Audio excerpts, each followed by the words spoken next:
Any contractor that finishes his work is paid. So we pay against performance of contractors now. From when the budget is passed now, everybody pack to your site, send your certificates, we will inspect, we will pay. If you don't perform, then we take you off our road. The minister also visited the Bayelsa State Governor Saraki Dixon, where he sued for collaboration between the state and federal government for the development of the state. Sometime in the year, our contractors will be able to start the housing project because the peculiarities of this terrain require that we must first survey land. Please let the federal government know that our state is available for collaboration. Our state understands that most of these challenges of infrastructural development, these are not challenges that we can handle alone. The minister has since departed the state for Abuja. In Yanagwa, Samuel Numunengi, NTA News. Providing adequate resources for the social reintegration and physiology treatment of people traumatized by insurgency in the Northeast were some of the critical issues raised during an interactions between the Minister of Health, Professor Isaac Adewiye, and the House Committee on Health Institutions. This was during the Minister's 2017 Budget Defense. National Assembly correspondent Dennis Adegunloye has that report. On a proposed 2017 budget of 6 trillion naira, the Minister of Health highlights what is being done in this regard. Most of them are so traumatized, they need to be provided that service to help them settle down. We have moved drugs to the Northeast, and we've directed that both the teaching hospital in Maiduguri and the neuropsychiatric should benefit from those drugs. We also have a pool of money specifically designed for that intervention, and is one of the things we are taking on as priority. Responding to members' questions on a range of issues, including policy on residency, lack of modern equipment, overdependence on donor agencies, and availability of power, the minister noted the passage by the Federal Executive Council of the National Health Policy 2016, a document that will guide everything in the health sector, including contributions to Global Fund, with a benefit of $600 million over 3 years. Meanwhile, the House Committee on Youth and Sports plans to push for more funding for the NYSC. We have a deficit of 59,990 core members who will not access their monthly allowance in 2017 if this figure is not reviewed upward. We cannot sit down here and allow justice to happen to our corpers. These are the future of Nigeria. They are the youth that are the future of this nation. The budget's defense process continues. From the National Assembly, Dennis Adegunloye, NTA News. Prominent Islamic scholars from Daura Emirate in Katsina State have offered special prayers for President Muhammadu Buhari's good health, strength and wisdom in piloting the affairs of the country. This was at the instance of the Daura Emirate Council. Aminu Ishak Abbas reports. President Muhammad Buhari was in special prayer mood for their son President Buhari, for Allah to grant him sound health and the ability to overcome challenges bedeviling his administration. The prayer session led by Imam Sufyan Yusuf featured recitation of complete Holy Quran 11 times. The Galadiman Daura, Alhaji Ahmed Dedera Ahmed, said the prayer session is a recognition of enormous tasks before President Buhari in piloting the affairs of the nation. Praying for prosperity to the country, that our economy improves based on the way it is today. The Emir of Daura, Alhaji Umar Farooq Umar, described President Buhari as a worthy ambassador of the people of Daura who deserve their support and cooperation to discharge his 4-year mandate effectively. He said Daura Emirate is proud of the president for his unshaken commitment to ensure an indivisible country. In Katsina, Aminu Ishaq Abbas, NTA News.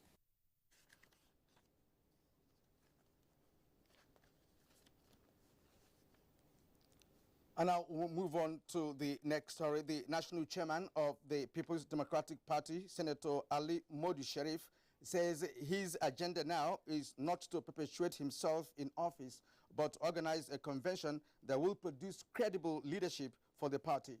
He said this during a media briefing in Abuja. Political correspondent Ablahi Garba Bininkudu has that report.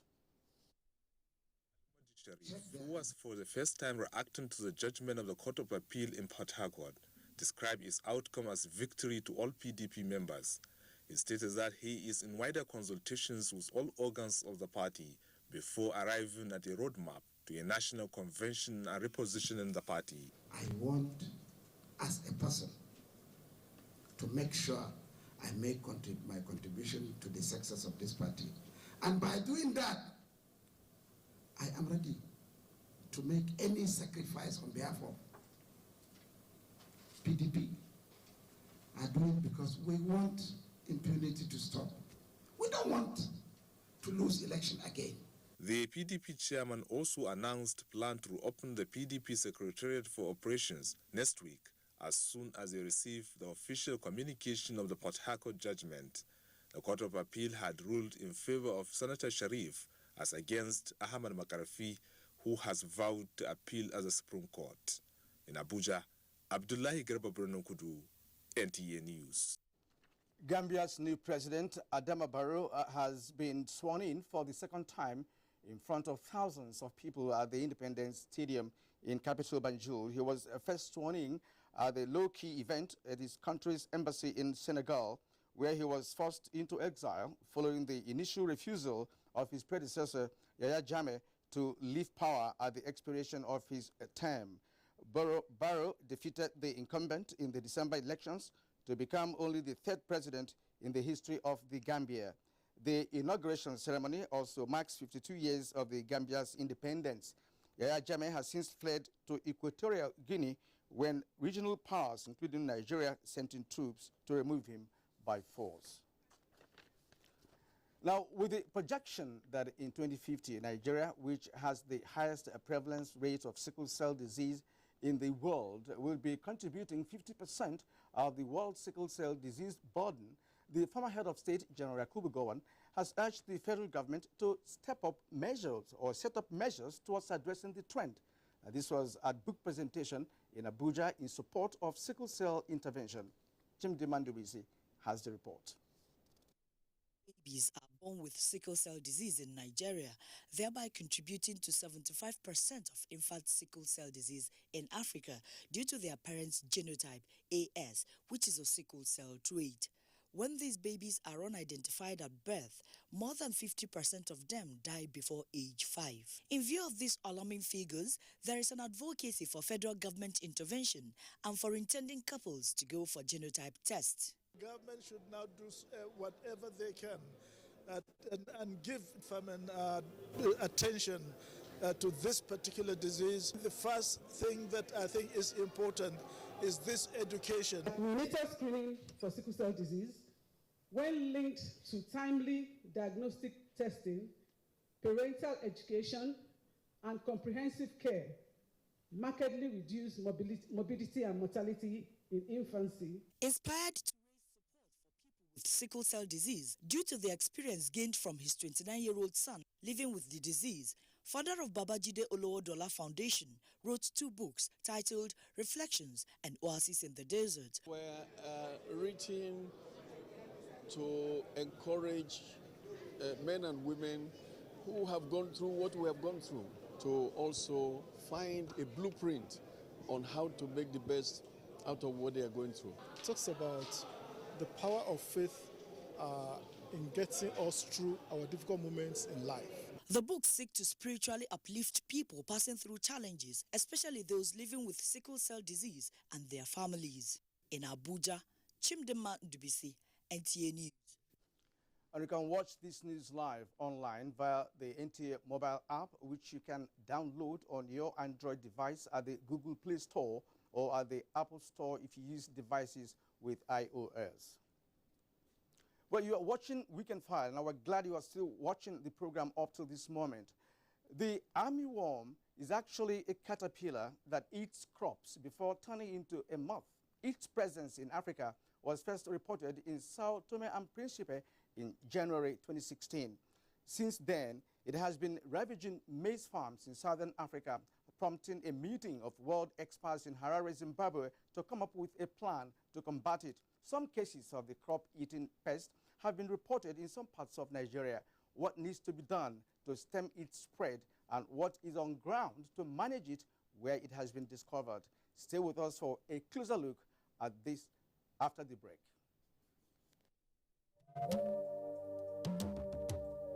This is a happy moment for me and for all Nigerians. Amina Ali Nkeke, the first Chibok schoolgirl to be rescued in the renewed onslaught against the Boko Haram insurgency. Amina's rescue gives us new hope. Federal government has formally received the 21 abducted Chibok girls. These dear daughters of ours have seen the worst that the world has to offer. It is now time for them to experience the best that the world can do for them. Government will sustain the effort until all the remaining girls return safely.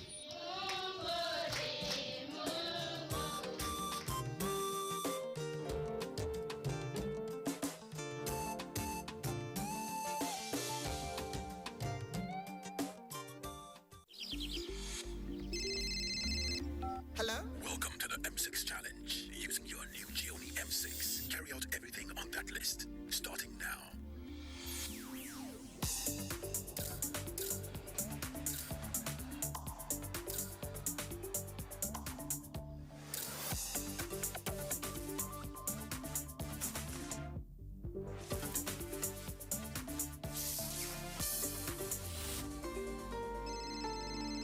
Get to the door. Congratulations, you have passed the test. Gioni M6 with a 5,000 milliamp battery that lets you go on for 2 days on a single charge. Gioni M6, always in power.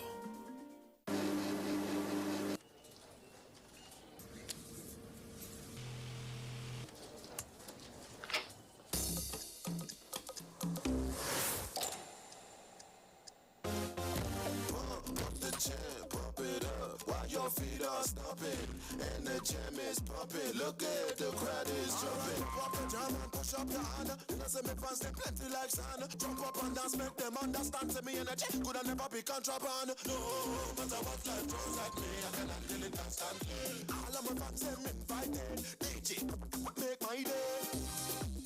Make my day. Make my day. Make my day. The federal government's social investment program has begun. The poorest and most vulnerable in the land get 5,000 naira monthly, and phase 1 has started in 9 states of the federation. 200,000 unemployed graduates have been engaged in the NPower Volunteer Corps, designed to engage 500,000 people. 5.5 million children will be fed regularly in the homegrown school feeding program, which kicked off in 3 states last year, with 9 more to be added this year. And under the Government Enterprise and Empowerment Program, GEEP, thousands of cooperatives, market women, farmers, and enterprising youth have been receiving between 10,000 and 100,000 naira soft loans since November 2016. The Social Investment Program has begun. It can only get better. We promise change. Change is here. Do you crave class? Do you have taste? And do you care about comfort? If you do, then for your next event, a stay away from home, a business trip, or a holiday, visit Jade's Hotel at 24 Undola Crescent, Wuse Zone 5, Abuja. Check out our world-class services, exquisite suites, restaurant and bar, gymnasium, spa and grills, and our outdoor catering services and cuisines. At Jade's, it can only be better. For bookings and reservations, visit us today at 24 Undola Crescent, Wuse Zone 5, Abuja, or visit www.jadeshotels.com. Our email address is info@jadeshotels.com. You can also call us on 09291-9321 or 0810-909-7956. Jade's Hotels. Welcome to life. The Future Assured project and its components Get Involved, initiated by the wife of the President, Her Excellency Aisha Muhammadu Buhari, is not relenting in championing the cause of Nigerian women and children. Its provision of free medical screening, educational support, and the fight against malnutrition, especially in the Northeast, has indeed informed international recognition, partnerships, and awards. We are very grateful and appreciative for your wonderful gesture you have accorded to us. With future assured, Nigerian women and children are assured of a bright future. Future is assured when we join hands to promote the health of our women and children. Get involved. Get involved and support the Future Assured initiative.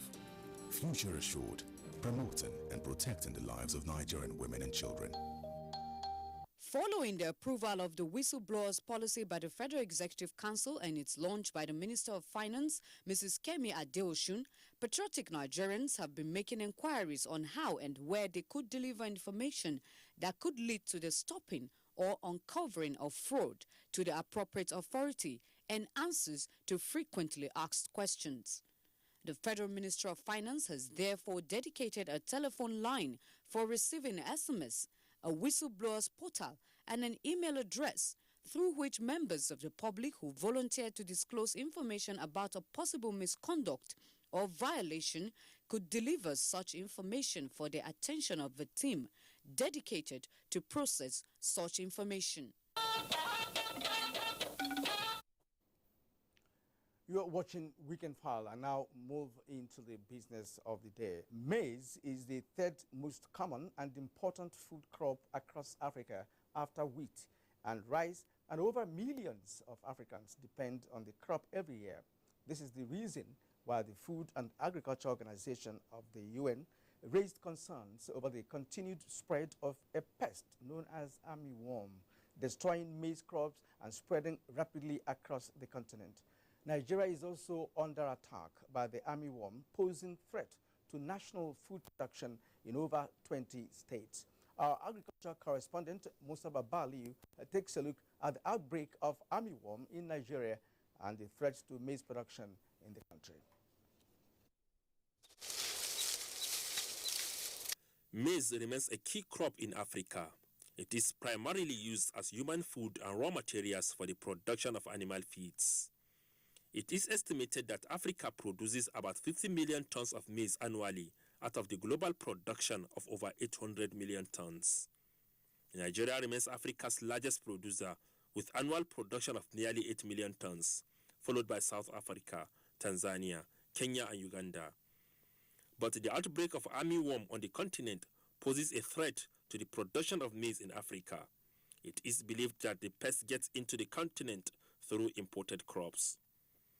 The federal government has confirmed the presence of the worm in Nigeria, ravaging and destroying maize farms in 22 states. It migrated from Republic of Benin into the southwest Nigeria, and from there it began to move to other parts of the country.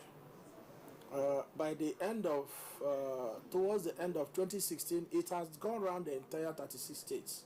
All the regional offices reported the presence of armyworm and the devastating effect on maize in particular.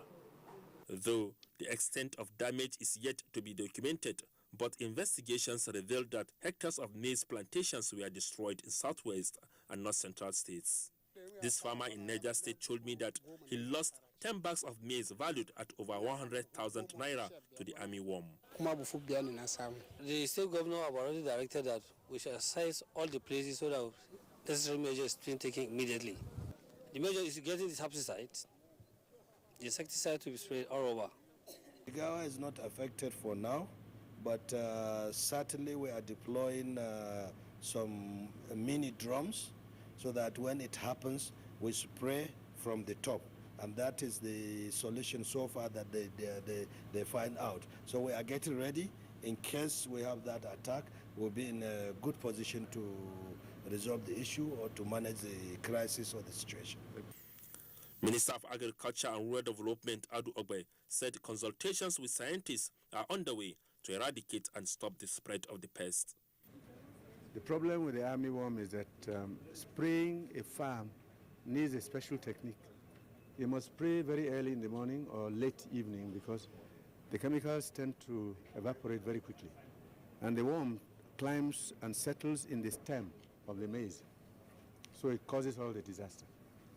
We're working on that now before the next planting season. Otherwise, we're in serious trouble with maize. But that's not the only problem.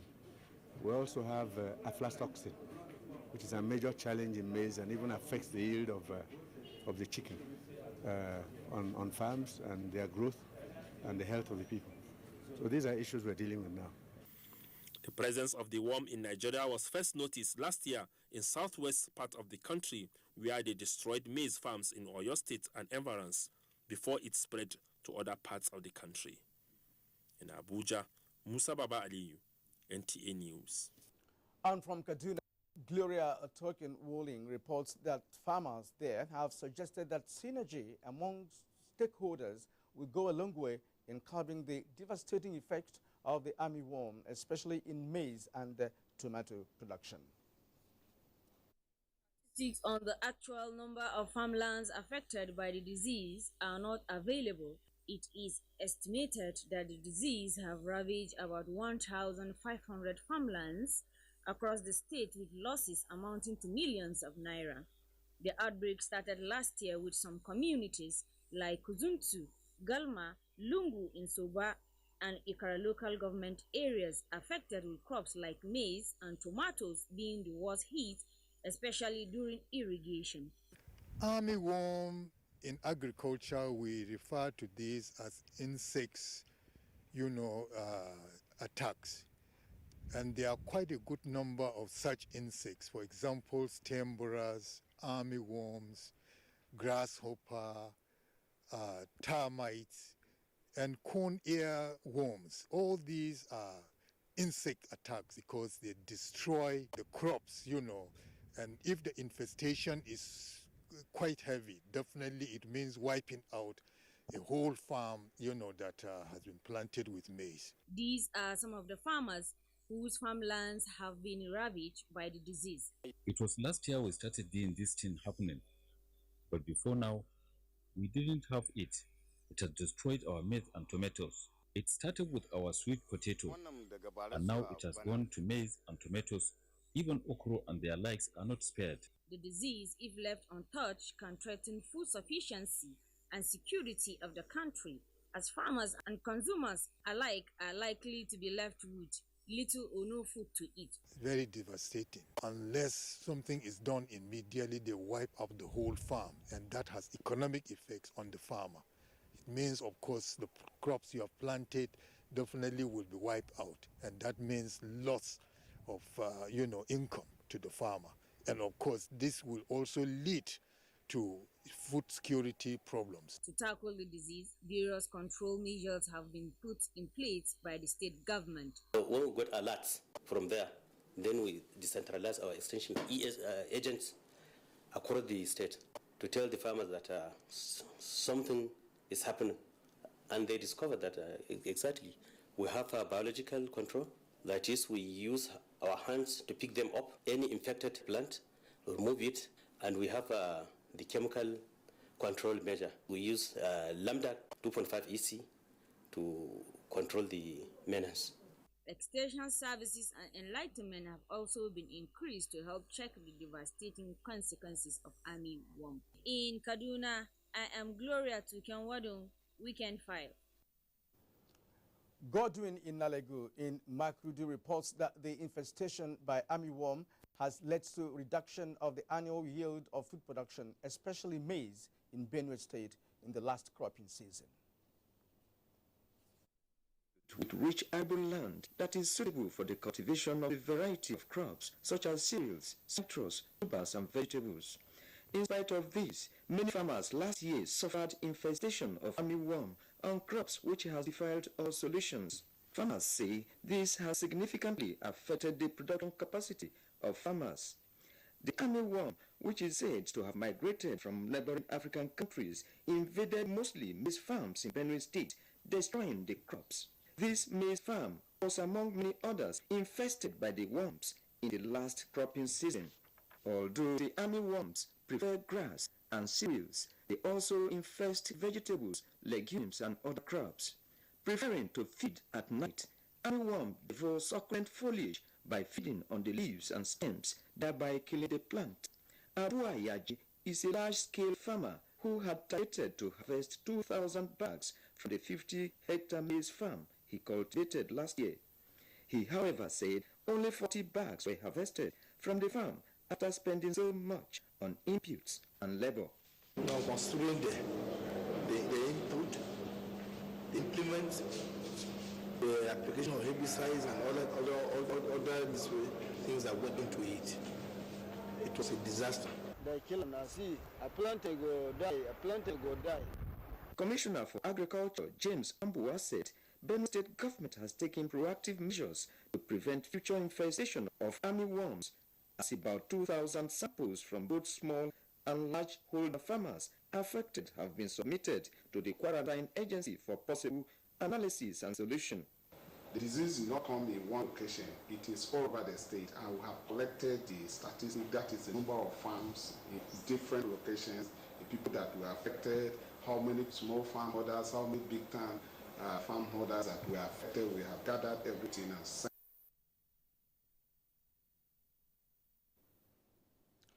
And our discussion comes up after the break, and we'll be featuring a crop scientist to tell us more about armyworms. Stay with us on Weekend File.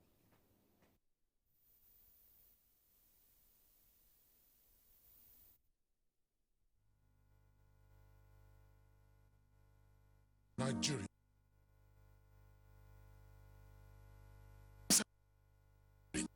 They are not ghosts. They are human beings like you and me. They live amongst us. They are your neighbors. They are your friends today, but terrorists tomorrow. So you must know your neighbor now. Security begins with you and me. Know your neighbor. Be vigilant. Be secure. And movements to the police and other security agencies. The security of our nation is a duty for you and me. If you see something, say something. Nigeria, unite against terrorism. This message is brought to you by the Federal Ministry of Information and Culture.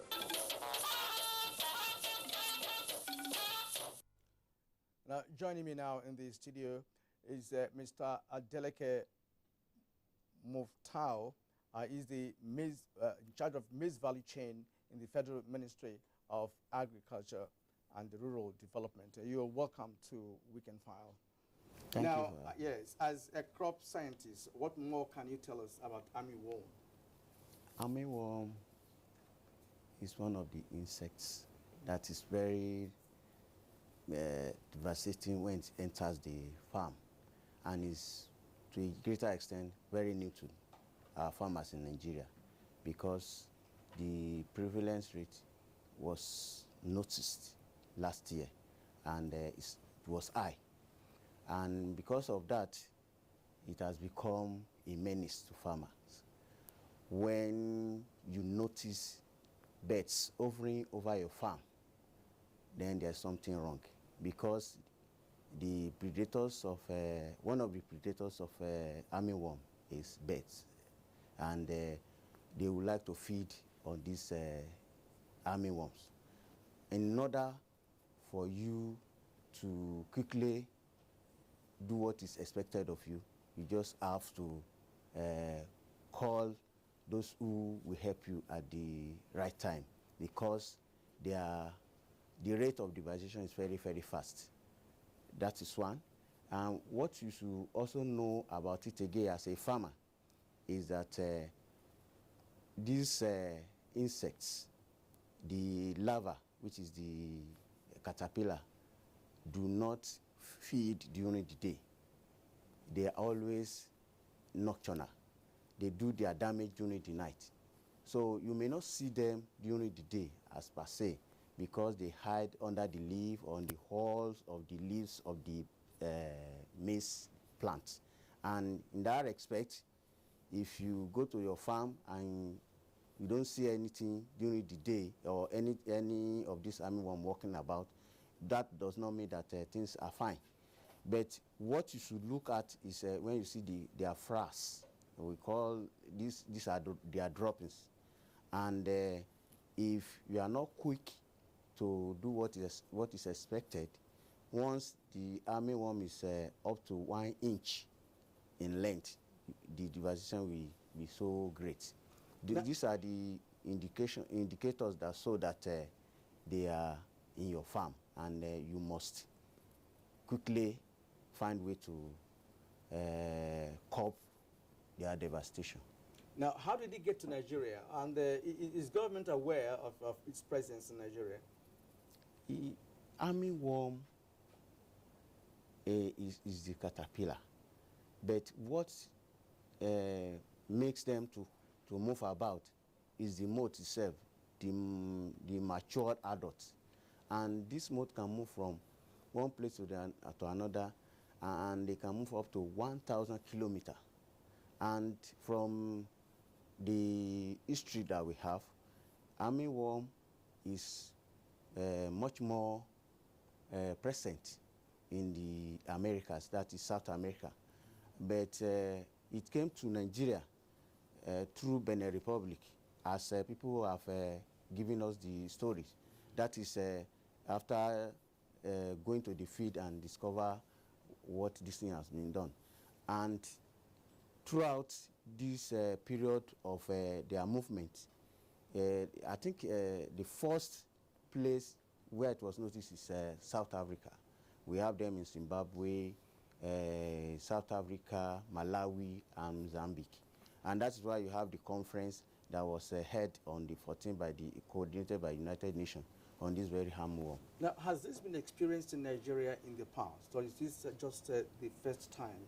And how do you intend to contain it now that it's here? Just like I've said, it's very new to Nigeria because it's a kind of insect that is well known into the Americans, not Nigeria. What we have in Nigeria is a Brucella fusca. That is the one that causes a window pane effect on maize. That's a worm. It's also in the class of worm. It's an insect, but it doesn't affect the farm as this one, because this one moves in like a group and like army. That is why it's called armyworm.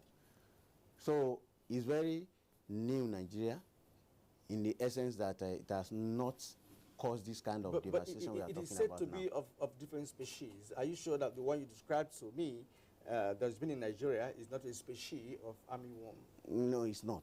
It also belongs to class Insecta, and that one does not move in group like this one. They are in isolated cases that you have them, but this one, they move in group and they attack maize farm en masse. Okay, now I understand that apart from maize, which is its a favorite crop, it also attacks tomatoes, lettuce, sweet potatoes, and carrots. How far is that true? It's true, because armyworm feed on any grain they meet on their way. But when they have the preferred crop, which is maize, they stay on it. But to say it is only maize that it affects, no. It affects so many crops. In fact, groundnuts, okra, or even sorghum. So armyworm hit anything green on their way when they are going. Now, how prepared is the Ministry of Agriculture to tackle this worm that already you say it's Nigeria at the moment? It's in Nigeria. What parts of Nigeria are you talking about? It's almost in every geopolitical zones of Nigeria. Yes, because so it has really entered Nigeria properly. It has really entered Nigeria. Now, what is the ministry doing? There's no doubt about that. What is the ministry doing at the moment? The ministry, upon the report we got from Southwest, as has been said in your report, we swung into action, and thanks to the Honorable Minister of Agri and the Honorable Minister of State, they asked us to do the survey. The survey was carried out, and in the process of getting that of Southwest, Southeast report came, North Central, North West also came, and before we could even finish that one, Northeast also reported. So it's all over Nigeria. And the first thing the Honorable Minister directed us to do was to find quick solution to it, and that is to do the control measure using. What has been done at the moment? A lot has been done. One, we are sensitizing farmers that one, this menace is with us. And since it is army in nature, we have to embark it. We putting all our arsenal together to quell the situation of which it is bringing to us. Now, so first, we have sensitized the farmers. Secondly, we are also training farmers to know how to use the insecticides that are being provided, because some people say there is resistance. It is not the issue of resistance that is the matter. It is the way by which farmers apply the chemical. If you apply the chemical directly to the crop, definitely it may not reach the insect, that is the armyworm itself, because they usually hide under the leaf or in the hole, that is the inner side of the maize stem. So by the time you finish spraying, thinking that you have done something, you will discover that the destruction still continues. So we are training farmers on how to operate and apply the chemicals effectively. Should these chemicals be applied to the matured ones, or should the chemical be applied when the eggs have been laid and they're yet to develop?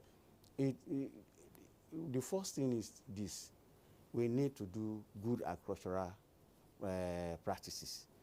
Clean your farm very well. Make sure all the weeding regime is done, because the hidden places for the eggs to be laid are when the field is bushy. So when this one is not there, you have to a greater extent prevented this armyworm from laying their eggs. That is the first one. The second aspect is for you to continually go to your farm and notice. If you notice this thing, quickly spray it. At early stage of maize growth, it is easier to control the worms, because by that time the height of the maize plant is still low, by which the chemical you are applying can penetrate and enter and kill them. So you may not be able to control the moths, because they are the flying type. If you want to do that one, area spray using helicopter has to be deployed. And there are chemicals that are used, methyl, ethyl, can be used for area spray to kill the moth, and then that is the one that lay the egg. But you may not even see the eggs. What you will see are the caterpillar, the larva, and it is at this stage that you attack them chemically.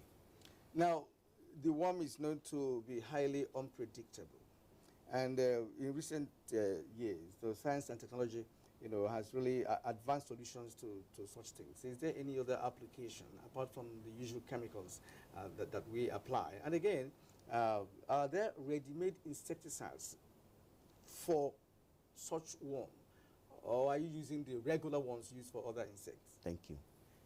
Let me first of all address the issue of science and technology. The armyworm that we say is new is not new to the whole world. That means it's new in Nigeria, but it has been affecting other countries. So there are chemicals that are meant for it. That is one.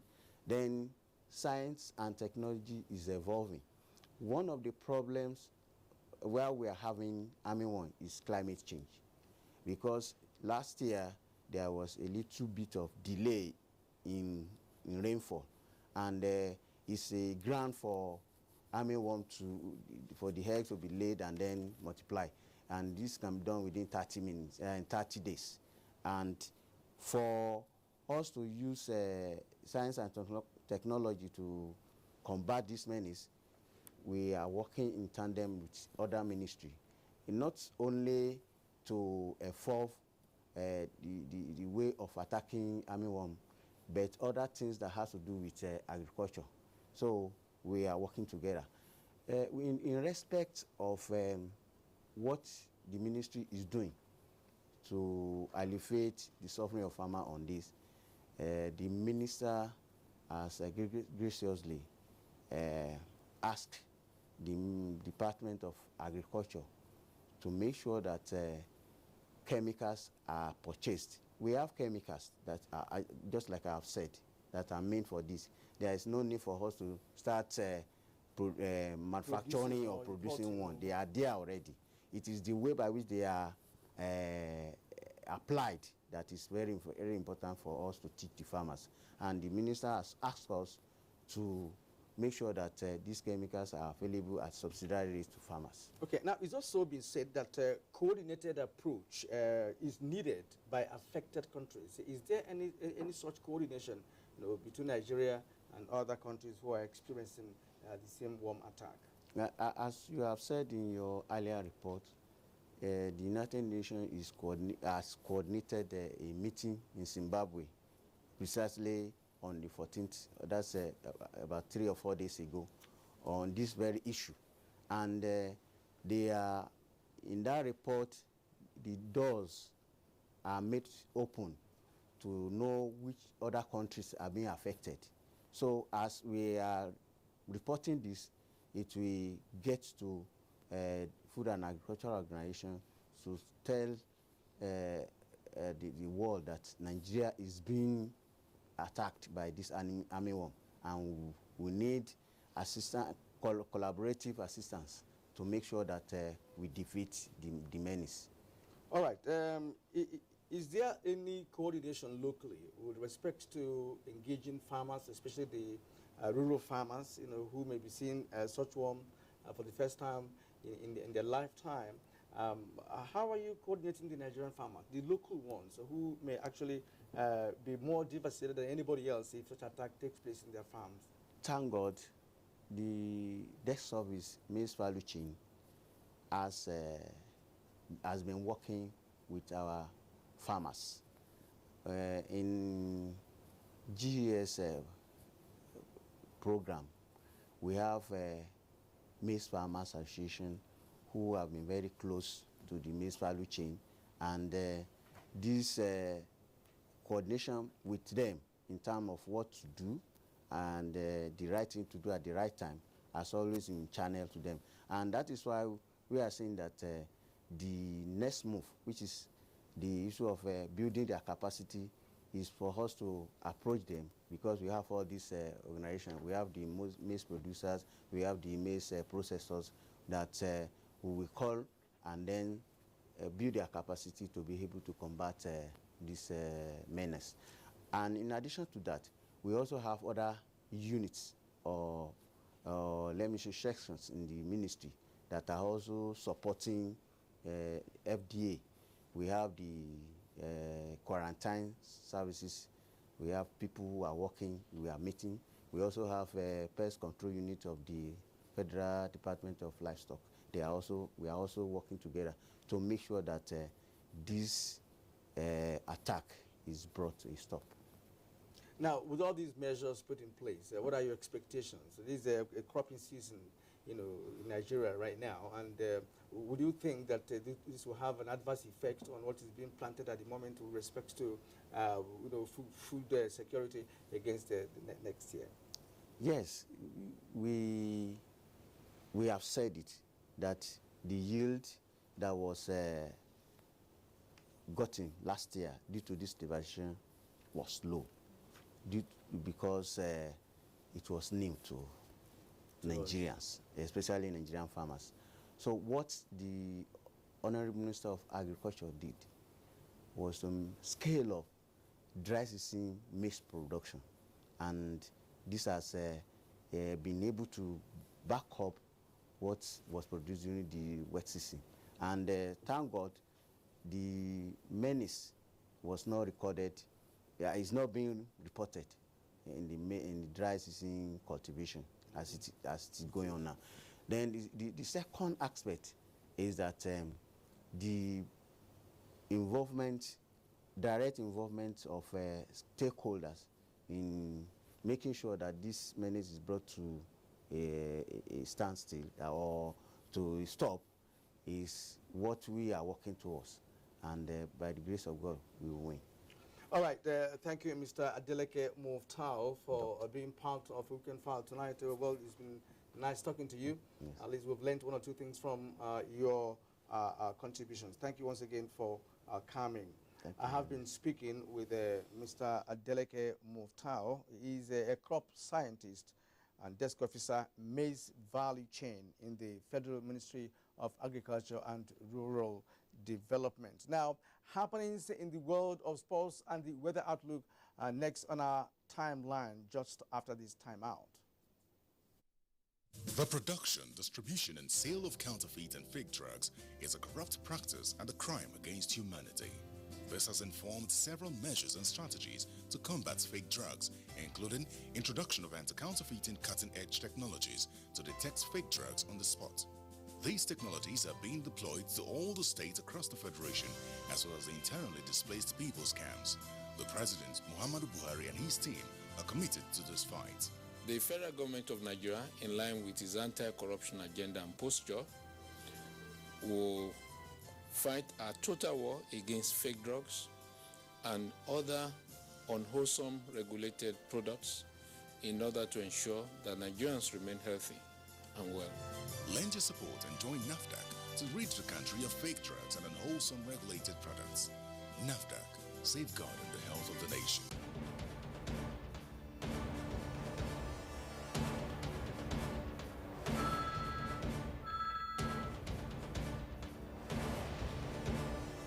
Okay, sir. You may now go in for your interview. Thank you. Ah, my shoe. And to think I just bought this very expensive foreign shoe 2 months ago. So sorry about your shoes. This is why I advise my friends to always patronize made in Nigeria products. See this shoe. It's made in Nigeria, and I've had it for 2 years, and it's still as good as the day I bought it. Made in Nigeria products are good quality, and stringent government regulations and certification now mean the goods made in Nigeria meet international standards. Make the patriotic choice today. Buy right. Buy made in Nigeria. This is a public service announcement brought to you by NTA. And sports now. 4 Nigerian club sides are set for continental engagement Sunday as the Nigerian Professional Football League enters Week 9 also on Sunday. Kenema Bodike brings us details on sports update. With their CAF Confederation Cup second leg tie against Republic of Sierra Leone Armed Forces Football Club set for Sunday in Bauchi, Wiki tourists say they are determined to upturn the 2-0 defeat which they suffered in Freetown last weekend. Mahmoud Ibn Mohammed reports that the team has prepared adequately for the must-win encounter, even as fans have been mobilized to support the players to victory.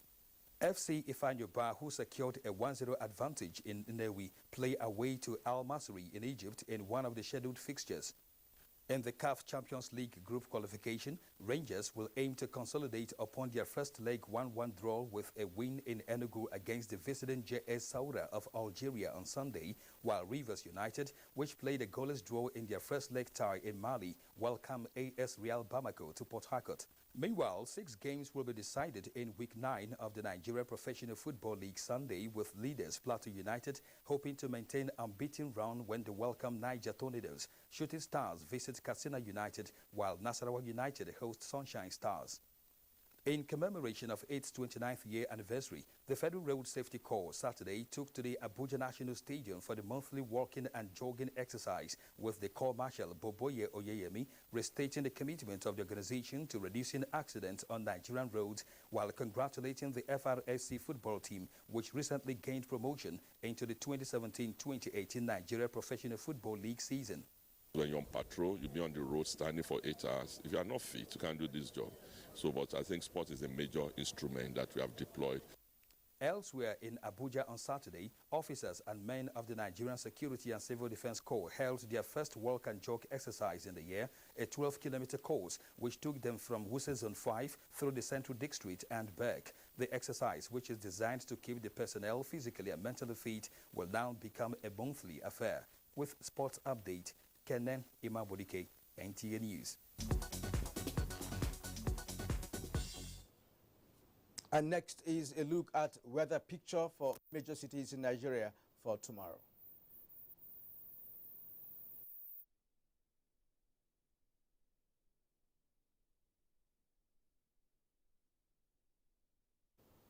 Well, the weather is not ready to come, and at this point we have to conclude tonight's edition of the program. But a reminder that you can get all our stories and much more when you log on to our website www.nta.ng.